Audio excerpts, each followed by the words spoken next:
Welcome to Establish the Edge. I'm your host, Mike Leone, back with another solo pod edition. Last week, I talked about playing week one DFS, play it before you see it, and what to look for there. Week one ended up being pretty crazy. I don't remember a week one like that in a long time. I mean, sometimes we see offenses sputter, but we saw a lot of extremely inefficient rushing games. I believe the under on the game total went 11-1 on the main slate in week one. We saw some insanely low performances from high-end players like Jamar Chase and others, and it was just a bit of a wacky week one. One of the bigger player before you see it's that hit would have been Tyler Warren, one of the rookies at tight end. Of course, there were some instances where it might have gone bad. One that Drew Dinkmeyer hit on was Travis Etienne, playing him kind of as the lead back for Jacksonville. That was a pretty big hit, especially with some low running back scores, despite a pretty loaded running back pool week one. So there were some good and bad examples, as there's always going to be.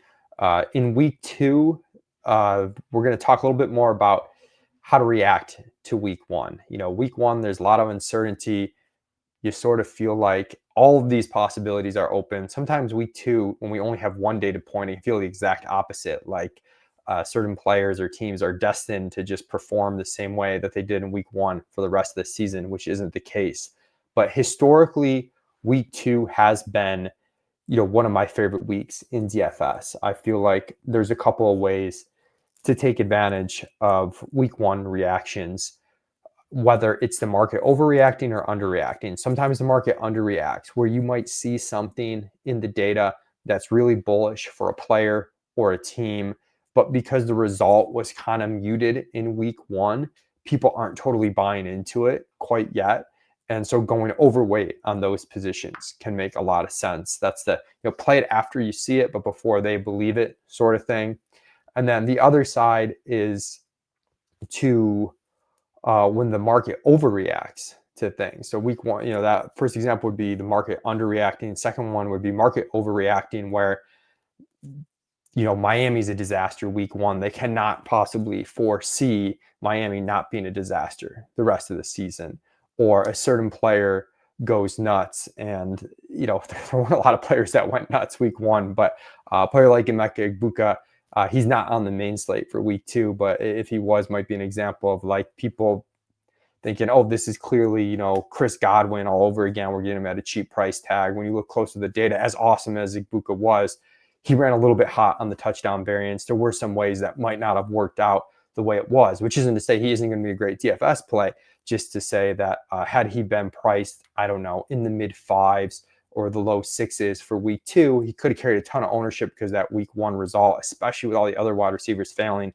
when the actual usage itself opens the door for him potentially to fail. The other thing I think we see sometimes, I initially planned on talking about this, but I think it's point worth mentioning, especially early in the season when we only have one data point, is the field sometimes tends to react en masse to chalk either failing or succeeding a ton. When we have these weeks where the chalk absolutely smashes, I do feel that in the market sentiment the following week, where people have a tougher time getting away from the chalk after it smashes. This was a week where the chalk absolutely did not smash in week one, and people are going to have an easier time getting off that chalk in week two. So just keep an eye on that, because sometimes the best plays, like Egbuka ended up being in week one in a lot of contests, was a chalk play that wasn't as chalky as he should have been. But I'll give a couple examples of ways I've taken advantage of this week two dynamic in the past and had a lot of success. One was a couple years ago, the first year of Mike McDaniel with Miami and Tyreek Hill there, where week one, they had kind of a low scoring win against New England, 20-7, but the targets per route run for Tyreek Hill and Jalen Waddle were really, really strong. And you could kind of see the upside in that passing game. They recorded 17 of the team's 31 targets in week one that year in 2022. But they weren't being played much in this matchup against Baltimore. And this is an exact example of what I mean is, like, you're seeing something in the data, but because the week one result was somewhat muted, people are a little hesitant to completely buy into it. And then, of course, they end up winning, I think, 42-38 against Baltimore. In week 2, if you stacked that game, you got Jalen Waddle, Tyreek Hill at pretty low ownerships, insane ceiling performances from both of them, and you were able to really separate yourself from the field in week 2. So that's one where I think the market underreacted to what they saw in week 1 from Miami. Uh, we had another season where Devontae Adams came in as one of the premier fantasy assets at wide receiver for Green Bay. This is when him and Aaron Jones were still in Green Bay.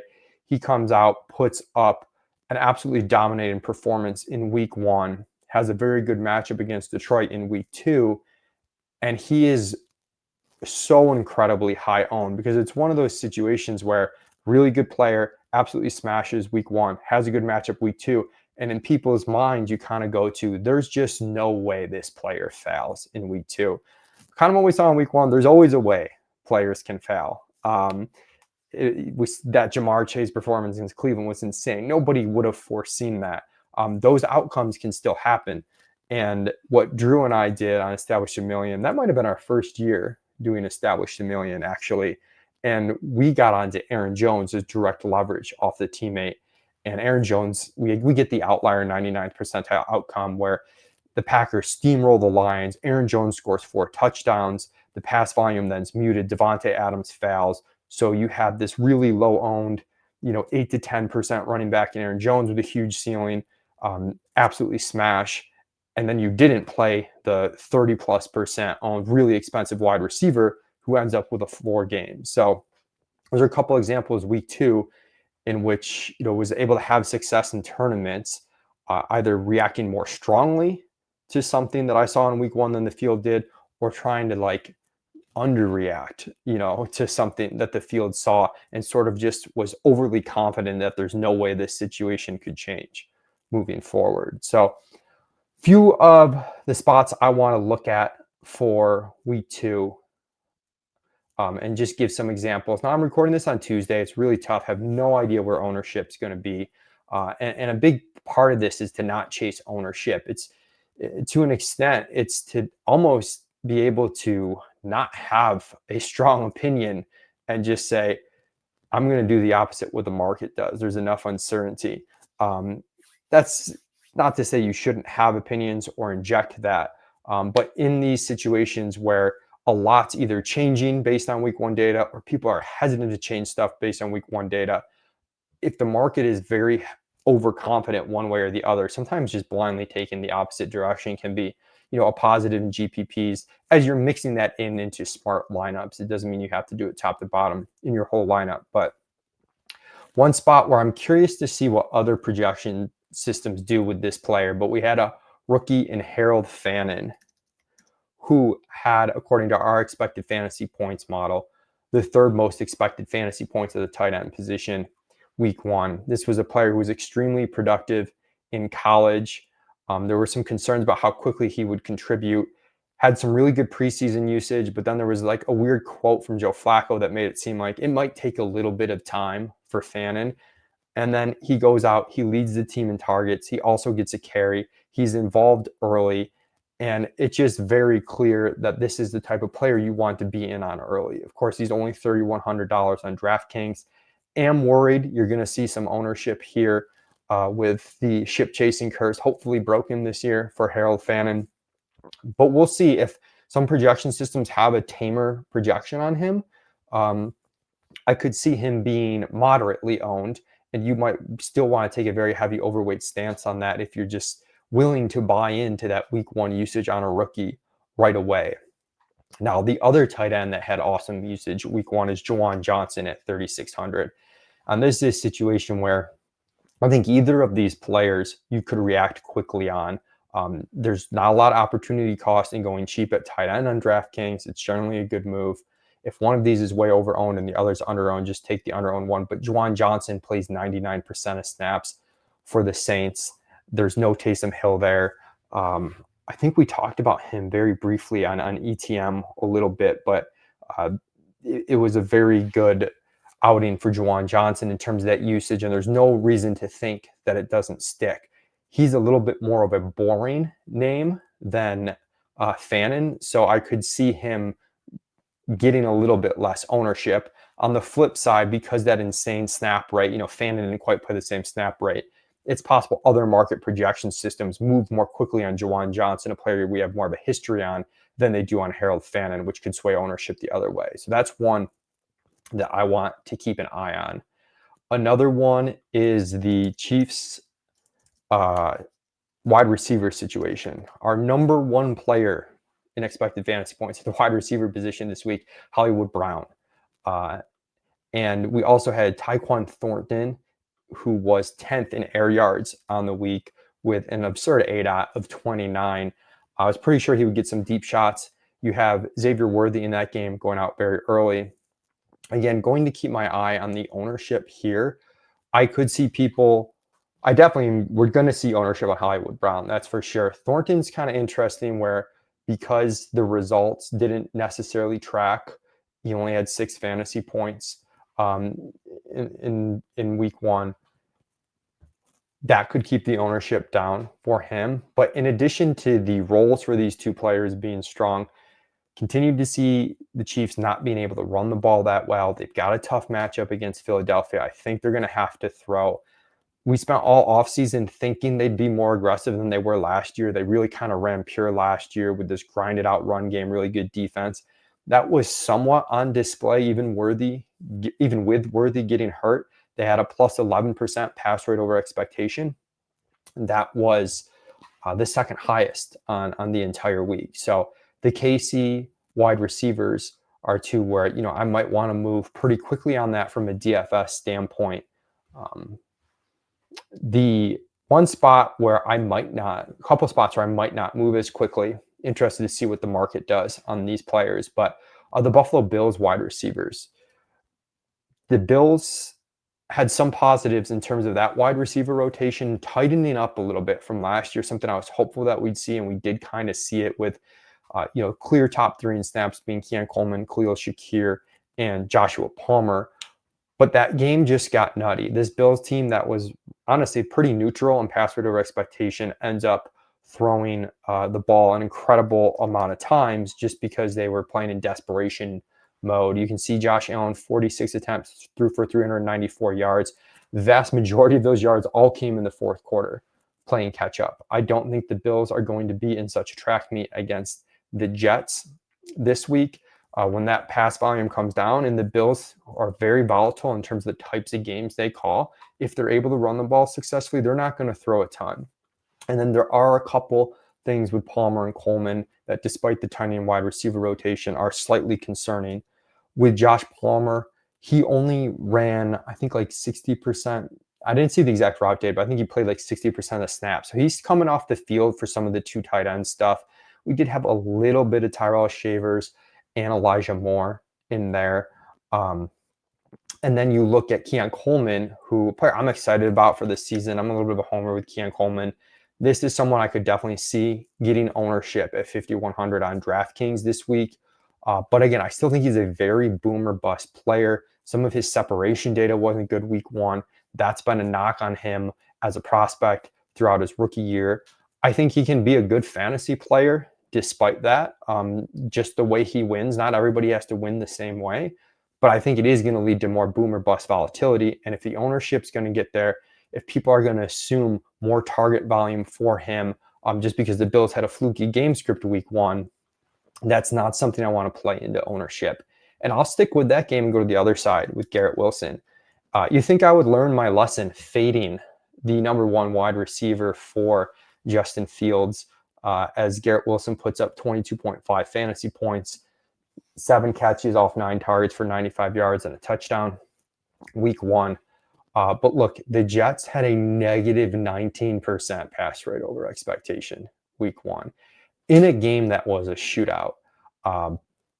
Justin Fields had one of his best days as a passer ever at 9.9 yards per attempt. His history as a passer is a little bit shaky. It might not be as bad as maybe I've made out in the past or some people, but he is 7 yards per attempt guy with a low completion rate.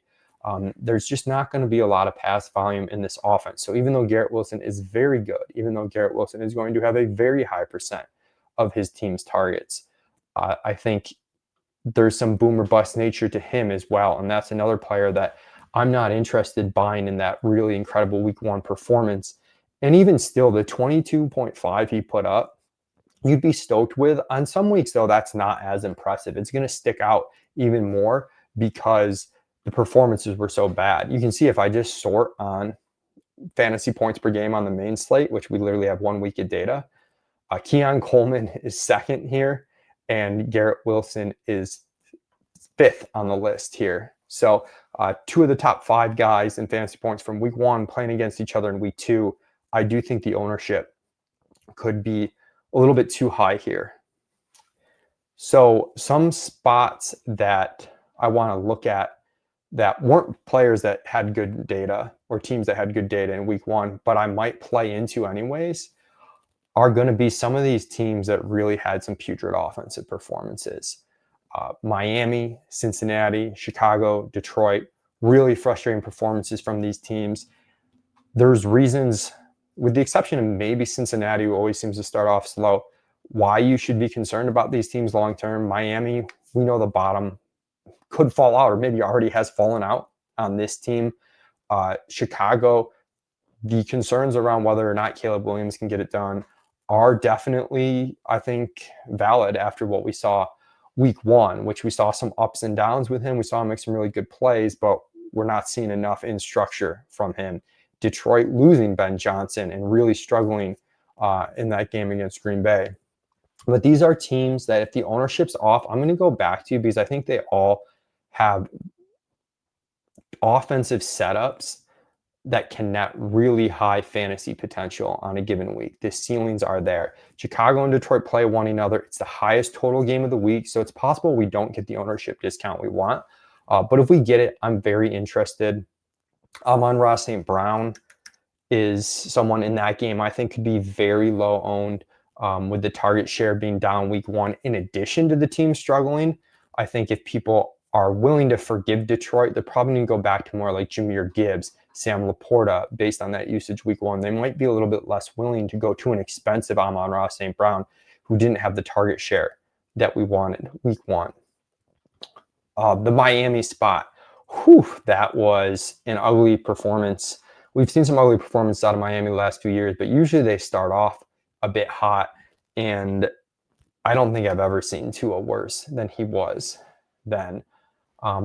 But with all that said, they've got 3 playmakers that all have big playability in Achane, Waddle, and Tyreek Hill. I'm particularly interested in Waddle and Achane, just given I think if there's Tyreek Hill is at a higher price tag than Waddle, even though he's come down, he's lower than Achane. But I'd be interested in some Tyreek Hill as well. They come home. Hopefully they can get right in this spot. And again, I wish I could have something to point to you and say, hey, don't worry about Miami. Don't panic. I don't. This is one of those clear situations for me where it's just things sometimes are just, things are rarely as bad as they seem to be. And because there was a lot of concern on Miami coming into the season and it 100% came to fruition week 1, I think people will just be like, can't touch Miami, and just have that mindset. And my mindset is always like, I'll play anybody if the price is right and the ownership is right. I think the price and ownership might be right on Miami. Again, still gripping to some historical stuff there in terms of the ceiling those individual 3 players can provide.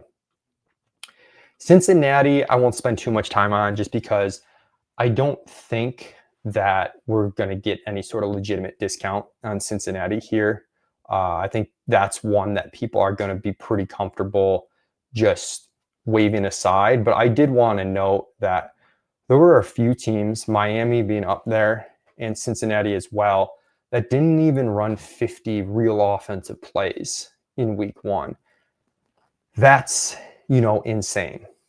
That even if you are a team that's going to struggle more than expected, the worst teams in the league still average a play count in the high 50s for the most part, even if they're slow paced. So You look at Miami and Cincinnati, they're going to bounce back. It's not going to be as bad as it was week one. If people are going to give you a discount on one incredibly bad week where the play volume was very outlier low, then you want to buy into that ownership discount. The final spot I want to talk about a little bit, and I don't think it's a spot people are panicking on, but it's a spot where I was encouraged, but the result might not lead people to be as encouraged as they should be. And that's this Dallas passing game with Dak. Um, he only throws for 188 yards week one, doesn't even clear uh, 200 yards passing, doesn't throw for a touchdown. As a result, he only has 8 fantasy points. He's now home versus the Giants, team that does have a very good pass rush, but I saw a lot of what I wanted to see from Dallas week one, quite frankly. I saw George Pickens opening things up for CeeDee Lamb. I think he made things easier on CeeDee Lamb a little bit. If I look at the target shares for CeeDee Lamb, or not the target shares, but the expected fantasy point stuff, he was actually 4th in expected fantasy points on the entire week at the wide receiver position. He dropped a couple potential big plays that could have really swung how people feel about this going into week two. And then if you look at George Pickens, we saw him get some downfield attempts. He drew a long pass interference. That's not going to be in the data. So a lot of people were disappointed in that George Pickens performance out of the gate. And I get it because it wasn't a ton of targets, but I think they just missed on a couple deeper balls. And again, the big pass interference call too, like I said, is not going to be in that data. But that 12% target share should come up. The route share for him was actually 94%. CeeDee Lamb was up at 91%, Jake Ferguson 76%. Very clearly condensed target tree here for the Cowboys. Only 3 players had a double-digit target share: George Pickens, Jake Ferguson, and CeeDee Lamb. Lamb's 39% will come down a little bit. That's going to go to Pickens. So Pickens is at an annoying price tag week 2 as well. So these Dak stacks, I think, are really strong in the home dome game week 2. That's a spot that I'm excited about, where the results from week 1 were bad, but how it happened, it didn't change me off my prior, which is like this team might have more upside than we think in the past game, and George Pickens could unlock that. So that's one that I will be looking forward to playing in tournaments this week.